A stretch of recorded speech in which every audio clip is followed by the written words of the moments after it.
Mais nous sommes ici pour célébrer et échanger un peu avec nos amis des médias par rapport à notre partenariat vraiment original avec le Rwanda Development Board, qui est un partenaire fondateur. Parce que nous avons lancé cette ligue historique au milieu de la pandémie dans une bulle complète à Kigali. On avait un partenariat sur 3 ans qui a expiré en 2023 et qu'ils ont voulu renouveler même avant l'échéance. Nous avions re-signé pour 5 années. Et parmi ces 5 ans, 2 de ces 5 années, on peut amener la finale ailleurs. Et c'est ce qui se fait cette année. On va jouer les finales à Pretoria en Afrique du Sud, mais on amène une conférence, la conférence du Nil à Kigali du 17 au 25 mai prochain. Il y aura des équipes, 4 équipes qui vont jouer là-bas. L'APR, le Rwanda, qui a joué ici l'année dernière dans la conférence Sahara, seront rejoints par l'équipe d'Al-Ahli de la Libye, mais aussi les Nairobi City Thunders qui viennent du Kenya, le Kenya qui participe pour la première fois dans la Ligue, et les MBB Made by Basketball, une équipe sud-africaine qui va représenter l'Afrique du Sud. Alors, comme le disait Candy, le Kigali va encore être égal à elle-même. Nos supporters vont être très bien accueillis. Kigali Arena, on l'espère, va encore être archi-comme on a l'habitude de le voir ces 2 dernières années. Et elle a parlé des retombées, de l'impact que ce partenariat a eu.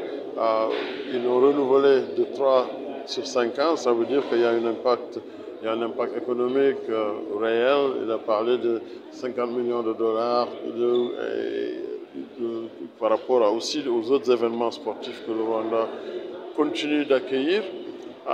Et pour nous aussi, c'est l'occasion de les féliciter, de les remercier d'avoir cru en nous avant même qu'on ait dribbler un ballon de basket par rapport à la Basketball Africa League.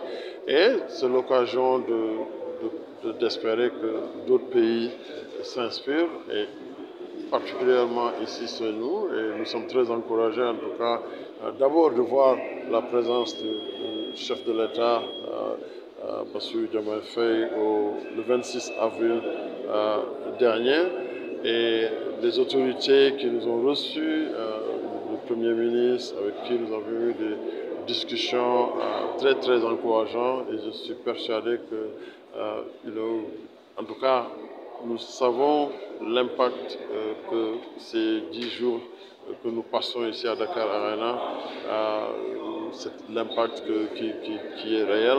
Et on voit tout cet entrepreneuriat qui est en train de naître autour des événements de la Basketball Africa League, et nous cherchons à trouver les moyens pour les pérenniser et puis le faire à l'échelle. Il y a un moyen vraiment comme elle a dit Candy tout à l'heure, depuis l'avènement de la Basketball Africa League à Kigali, il y a un sursaut et un impact réel sur la popularité du basketball dans le pays.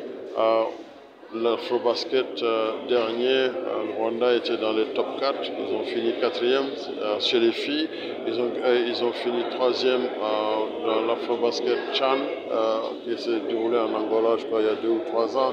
Et on voit chaque fois qu'on y va l'impact et l'engouement. Leur ligue, le championnat national, est devenu totalement professionnel.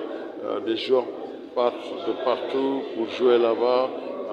La plupart des joueurs dans la balle qu'on retrouve dans les autres équipes vont jouer au Rwanda pendant leur saison régulière. Et c'est cet effet d'entraînement que nous voulons voir dans les autres championnats. Il y a des pays où il y a plus de talent, où peut-être le basket est beaucoup plus populaire. Mais en tout cas, ce que nous avons pu construire là-bas, nous sommes confiants qu'on pourrait le faire un peu partout en Afrique. Et le Sénégal est un pays de basket. Il y a une forte tradition ici, et c'est la raison pour laquelle nous avons beaucoup d'espoir pour pouvoir implémenter la plupart de notre stratégie